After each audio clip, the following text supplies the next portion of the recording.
All right. So have you ever been playing a game and found yourself really getting into cleaning stuff up? Oh, yeah. Like way more than you ever would in real life. Sure, for sure. Like, you're I don't know, scrubbing the bathroom in Power Wash Simulator, or you're perfectly placing every little object in House Flipper. Yeah, yeah. And then you look around your own place and it's like, whoa. Right. It's like a different story in the real world. Totally different story.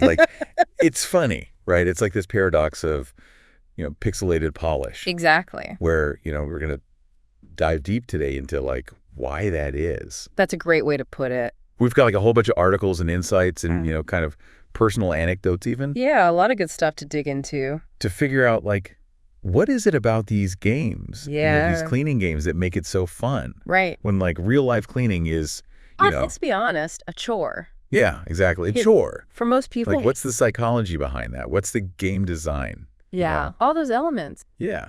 And why is virtual tidying so enjoyable? Yeah, it's interesting because I think one of the first things that jumps out from a lot of this research is that sense of progression you get in these games. Oh, yeah. Like you were talking about House Flipper, you'd start small, maybe just cleaning a single room.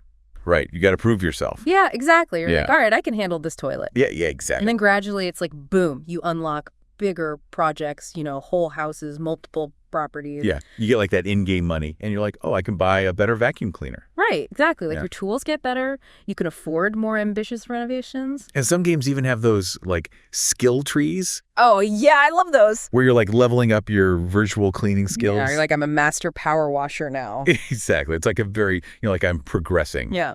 Unlike real life where you're just Right, it's just the dishes pile up again. the dishes are always going to be there. And the laundry and the dust bunnies, it never ends. Yeah. It's a never-ending cycle. Yeah, but in these games, you really feel that forward momentum. Totally. And, it's interesting, too, because it's not just the progression.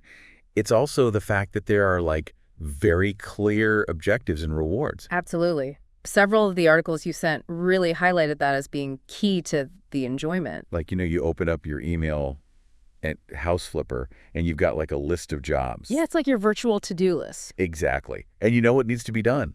You've got that measurable goal. All right, I need to sell this house by this date. And then you do it, and it's boom, satisfaction. Yeah, and you get that little dopamine hit, Right, that little burst of yes. You get the in-game cash. You maybe unlock a cool new item or whatever it is. You get a little notification, achievement unlocked. Exactly. And it's that constant positive feedback loop. Right, which is so different from cleaning your actual house. Oh, yeah. Where it's okay, I cleaned the bathroom, but is anyone really going to notice? Yeah, and it's going to get dirty again. Exactly. So it's what was even the point? So it's really interesting to see how these games tap into something pretty deep within us, that desire for competence and mastery. We all want to feel we're good at something. Exactly. And these games give you that space to be good at something, even if it's virtual, It's you take this rundown property. Yeah. And through your skill and effort, you transform it into this beautiful space. Right. And you're learning skills, too, within that game framework, budgeting design. Yeah. I never thought I would be into interior design, but then I played House Flipper. Right. Exactly. And it's that satisfaction of seeing that transformation that can be really powerful. Oh, for sure. And you have so much control in these games. That's a huge element. If I don't like how I arrange the furniture, I just click undo. It's like a magic wand, Exactly. No heavy lifting, no agonizing over paint swatches. The tools always work exactly as you expect them to. And renovations happen instantly. It's boom, done. It's the ultimate power fantasy. Mm-hmm. In a way, yeah. It's you're the ultimate interior design god. Exactly. And it's so predictable and forgiving. Yeah, there's no oh, I spilled the paint or I ripped the wallpaper. Right. Or I can't get this stain out of the carpet. Which are all very real possibilities in real life. Exactly. So it's in the game, it's just pure satisfaction. Yeah. Without the frustration. Exactly. And that ties into those immediate and tangible rewards we were talking about earlier. The progress bars, the sound effects, the increasing property value. Yeah, it's this constant feedback loop that tells you you're doing good. Right. And it's all designed to make the process feel more rewarding and enjoyable. And it's also like a form of escapism. Right. Like you can just get lost in this perfect little world where you have complete control. Right. It's like a retreat from the chaos and messiness of real life. Exactly. And, you're stressed out from work or whatever, and you just want to, like, turn off your brain and clean some virtual bathrooms. Yeah, and there's something really appealing about being able to instantly transform a space from messy to pristine. It's like a sense of accomplishment that you don't always get in the real world. Right. It's like you're imposing order on this little digital world. And, as you're getting really absorbed in these tasks, you might even find yourself entering a flow state. Yeah, that feeling of being completely immersed and focused. Like you're not even thinking about anything else, just the task at hand. Right. And a lot of these games are actually designed to facilitate that flow state. With the clear goals, the repetitive tasks, the immediate feedback. Yeah, and the gradually increasing difficulty. Which, you don't always get in real life cleaning. Right. It's either like super monotonous or it's just overwhelming. Yeah. And there are always distractions. Yeah, the kids and the dog. Exactly. But in the game, you can just like zone out and clean. And one thing we haven't even mentioned is the physical aspect. Oh, yeah. Like in real life cleaning, you get sweaty, you get sore. You might be dealing with harsh chemicals or dust that triggers your allergies. Yeah. I always end up sneezing when I'm dusting. But in the game, you're just sitting there comfortably, Exactly. No aching muscles, no need to wear gloves or a mask. And you can clean for hours without any of those real-world consequences. So it's like you can just focus on the enjoyment of the task itself. Exactly. And the sensory feedback is often amped up too, Oh, yeah, like the sparkling effects when you clean something. Or the satisfying sounds of the vacuum cleaner. It's all designed to make it more rewarding.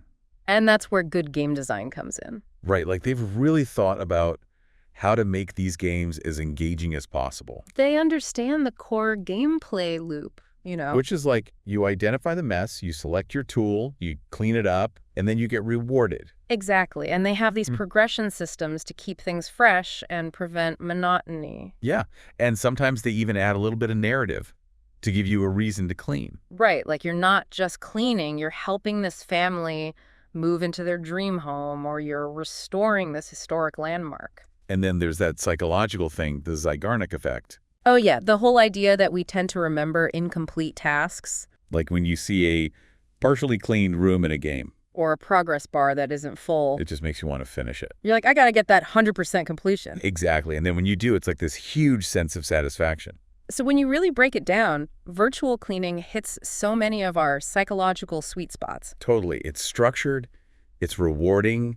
It gives you a sense of control and accomplishment. It's a form of escapism. It's got great sensory feedback, and it's built on solid game design principles. Yeah, it's like they've figured out how to tap into those intrinsic motivations that we have for competence, control, and achievement. In a way that real-life cleaning just doesn't. So here's a thought for you. Like, now that we've explored all this, do you think you could apply any of these ideas to your own cleaning routines in real life? That's a great question. Like maybe if you break down tasks into smaller chunks. Right. Or set little rewards for yourself. Or focus on the visual satisfaction of a clean space. Or even just try to find a way to make it more fun, Exactly. Like maybe put on some music or listen to a podcast while you clean. Yeah, anything to make it feel less like a chore. Right, because I think there's a lot we can learn from these games about how to make cleaning more enjoyable, even in the real world. Absolutely. And I think it's interesting to think about which of these elements that we've talked about resonates most with your own experience. Yeah. Like, what is it about those virtual cleaning games that really appeals to you? And is there a way to bring some of that into your real life? That's a great question to ponder as you're scrubbing the toilet tonight. Exactly. Thanks for joining us on this deep dive. It was fun. And until next time, happy cleaning. Both virtual and real. Exactly. All right, see ya.